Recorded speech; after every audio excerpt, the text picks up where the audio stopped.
எந்தெந்த கோலங்களுக்கு வந்து சக்தி அதிகம், எந்த கோலத்திற்கு வந்து சூக்ஷ்ம வடிவம் ரொம்ப அதிகமா இருக்குன்னா 8 இதழ் கொண்ட தாமரை.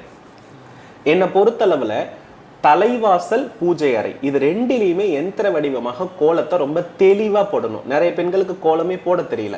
கோலம் வந்து நிறைய பேருக்கு உண்மைதான். சரிங்களா?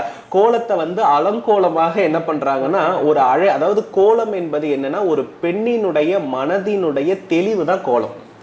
எந்த பெண் வந்து அழகாக கோலம் போடுகிறாங்களோ அந்த பெண் போல ஒரு வழிகாட்டக்கூடிய செயல் வந்து அந்த குடும்பத்துல யாருமே இல்லைன்னு அர்த்தம். இப்ப எல்லாம் பெண்கள் போடுறதுக்கு பதிலா அதுக்கே ஒரு வேலைக்காரங்க வச்சுக்கிறாங்க.